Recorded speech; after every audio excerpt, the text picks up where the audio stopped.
एक बार एक आश्रम में गौतम नाम का बच्चा होता है। जब आश्रम में दूसरे सभी बच्चे खेलकूद में लगे होते थे, तब गौतम एक कोने में बैठा चुपचाप अपने आप में खोया रहता था। वो अक्सर किसी से ज्यादा बात भी नहीं करता था। आश्रम की सभी जिम्मेदारियां पूरी करने के बाद जहां सभी बच्चे खेल कूद करने लगते हैं, वहीं पर गौतम एक बरगद के पेड़ के नीचे बैठकर ध्यान करने लगता। गौतम को देखकर सभी बच्चों को आश्चर्य होता था, क्योंकि उसका कोई दोष नहीं था। वो अक्सर आश्रम में अकेला ही घूमता रहता था। यह देखकर उसके गुरु को बड़ी खुशी होती थी। उन्हें लगता था कि चलो कोई तो आश्रम में है जो चुप रहने की ताकत को समझता है, उसके महत्व को समझता है। आश्रम के बारे में जब भी कोई जरूरी निर्णय लेना होता, तब आश्रम के गुरु गौतम की राय जोड़ लिया करते थे। लेकिन बात गुरुजी के दूसरे शिष्य को बड़ी खटकती थी, जिसका नाम विनोद था। विनोद गुरुजी का प्रिय शिष्य बनना चाहता था, इसीलिए वह गुरुजी के सामने दूसरे बच्चों के कामों में कुछ न कुछ कमियां निकालता रहता था, जिससे गुरुजी उसे महान समझने लग जाएं। अक्सर विनोद अपनी जिम्मेदारियां पूरी तरह से निभाने का दिखावा ही करता था, चाहे उससे कोई सलाह भी मांगे, लेकिन फिर भी उन्हें अपनी सलाह देता रहता था। विनोद के दूसरे सभी बच्चों में बहुत प्रसिद्ध भी था, क्योंकि वो सबसे हंसी मजाक करता रहता था, उनसे दिन भर बातें करता रहता था, इसीलिए उसकी सबसे दोस्ती हो गई थी। लेकिन जब आश्रम के गुरुजी विनोद की लेकर गौतम की राय लेते थे, तो यह बात विनोद को बड़ी खटकती थी। विनोद को यही लगता था कि वो गौतम से ज्यादा बुद्धिमान है, लेकिन गुरुजी फिर भी उसकी तरफदारी करते हैं। ऐसा नहीं कि गुरुजी को विनोद के स्वभाव के बारे में पता नहीं था, लेकिन गुरुजी उसे अपने तरीके से सीख देना चाहते थे, ताकि उसकी ज्यादा बोलने की आदत, दिखावा करने की आदत, दूसरों में कमियां निकालने की आदत हमेशा हमेशा के लिए खत्म हो जाए और वह मौन रहकर ध्यान की गहराइयों को छू पाए। वो किसी भी तरीके से विनोद को एहसास कराना चाहते थे कि चुप रहने से ही उस असीम सत्य को जाना जा सकता है। विराट एहसास चुप होकर ही किया जा सकता है।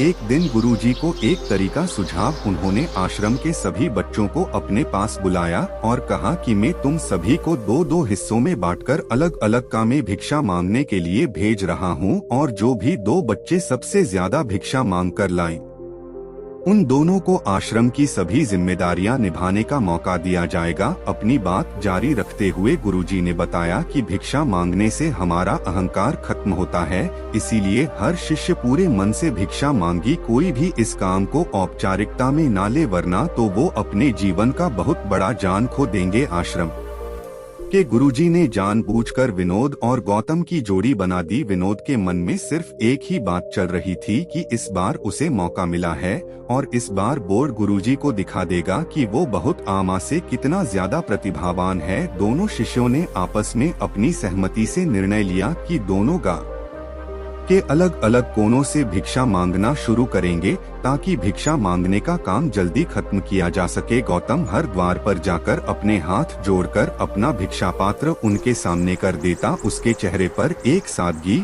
और उसकी आंखों में एक एकांत होता था, जिससे भिक्षा देने वाले उसे दीक्षा देकर अपने आप को अनुग्रहित समझते थे। वहीं पर विनोद हर द्वार पर जाकर उनको कुछ न कुछ ज्ञान देने लगता था, जिससे ज्यादातर लोग उसे बिना भिक्षा दिए लौटा देते थे। पूरे गांव में भिक्षा मांगकर जब दोनों गांव के बीच में मिले, तो विनोद ने देखा कि गौतम के पास उससे दुगनी भिक्षा थी। यह देखकर उसे मन बहुत ठेस पहुंची। लेकिन जब वो दोनों दीक्षा का सामान लेकर आश्रम की तरफ जा रहे थे, तब विनोद को एक चालाकी सूझी। उसने गौतम से कहा कि हमें अपनी भिक्षा एक ही थैले में डाल लेनी चाहिए। गुरुजी ने दोनों को एक साथ दीक्षा लाने के लिए कहा था। गौतम ने बिना कुछ बोले अपनी सारी भिक्षा उसके थैले में डाल दी। विनोद मन ही मन बहुत खुश हो रहा था कि अब जी को यह पता नहीं चलेगा कि ज्यादा भिक्षा हम में से किसने मांगी। उसे लग रहा था कि गुरुजी मुझे इससे कम प्रतिभावान समझेंगे, इसलिए उसने यह तरकीब लगाई। सभी शिष्यों के आने के बाद संध्या के समय जब सभी की भिक्षा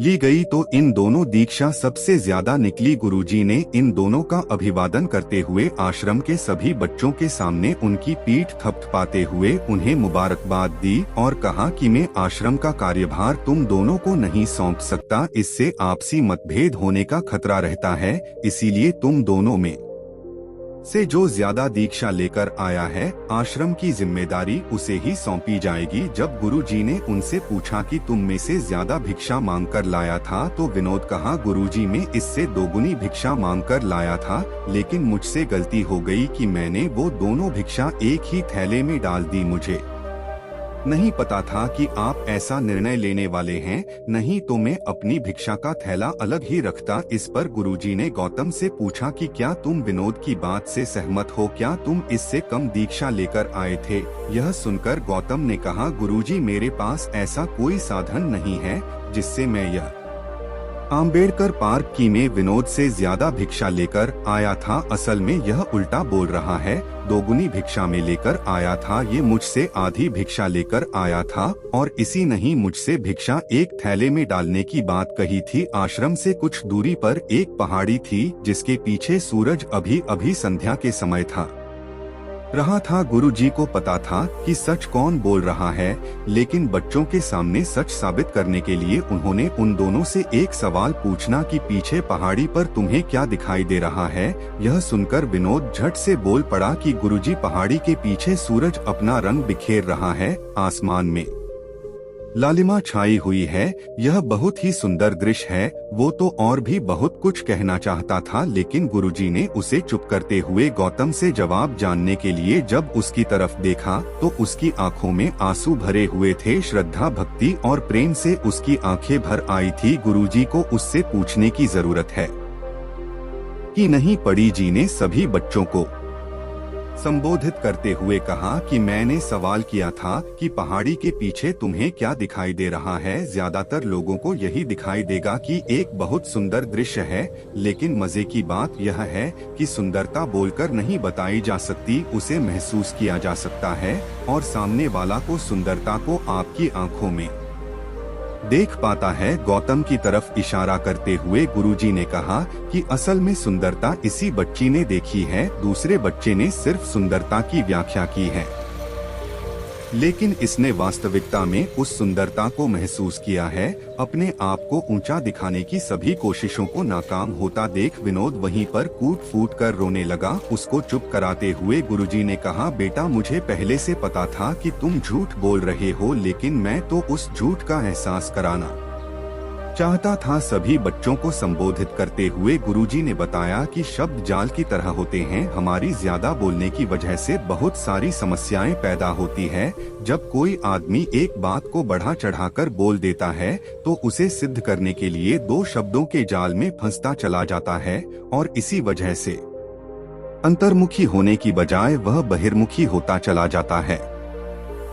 वहीं पर जिस भी व्यक्ति को अपनी अंतर यात्रा करनी होती है, उसे सबसे पहले चुप रहना सीखना होता है। से ज्यादा बोलना या फिर हर वक्त बोलते ही रहना, ये सब हमारी अंतर यात्रा में बाधा बन जाते हैं। जब आप चुप रहने का अभ्यास करते हैं तो आप अपने साथ वक्त बिताने लगते हैं, जिससे कि आप अपने एकांत को जान पाते हैं और एक बार अगर मन में एकांत स्थापित हो जाए तो आपकी आंखों में, आपके चेहरे पर वो सादगी, एकांत, वो स्पष्टता की झलक, सब कुछ सामने नजर आने लगता है। कुछ साबित करने हैं रह जाता, कुछ बताने को नहीं रह जाता, सब कुछ आंखों में देखा सकता है। गौतम की तरफ इशारा करते हुए गुरुजी ने कहा, अभी जो दृश्य इस बच्चे ने देखा बहुत ज्यादा बोलने वाला आदमी कभी नहीं देख पाएगा। वो अपनी बुद्धि से तर्क वितर्क करता रहेगा कि उसे क्या क्या दिखाई दे रहा है, लेकिन उसमें से महसूस कुछ भी नहीं कर पाएगा। उसे दिखाई देंगे पहाड़, सूरज या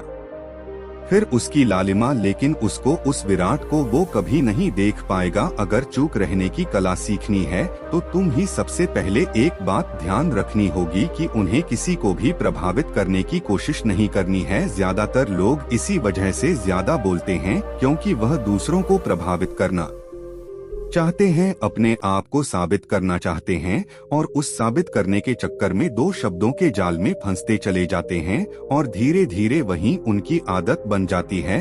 अगर कोई व्यक्ति दूसरों को प्रभावित करना चाहता है तो वो कितने लोगों को प्रभावित कर पाएगा, उसकी यह भूख बढ़ती जाएगी और वही संसार सभी को कभी भी प्रभावित नहीं कर पाएगा। इसलिए यह समझने की बात होती है कि मुखी होने की बजाय हम अंतर्मुखी होकर अपने आप को समझ सकते हैं। अपनी बातों को खत्म करते हुए गुरुजी ने अपना आखिरी संदेश दिया। उन्होंने बताया कि अगर कोई व्यक्ति ज्यादा समय तक नहीं रह सकता, उसे थोड़े समय से अभ्यास करना चाहिए। दृढ़ संकल्प लेकर किसी व्रत की भांति दिन में कुछ समय या फिर हफ्ते में कुछ समय या फिर एक दिन चुप रहने का अभ्यास किया जाना चाहिए। इससे हमारी चुप रहने की आदत धीरे धीरे खुद ब खुद पनपने लगती है, क्योंकि एक बार जब हम चुप रहने लगते हैं तो हमें चुप रहने आनंद पता चल जाता है। उसके बाद हमें प्रयास नहीं करना पड़ता, बल्कि हमारा मन आनंद की तरफ अपने आप बढ़ता चला जाता है। चुप रहने की कला सीखने के बाद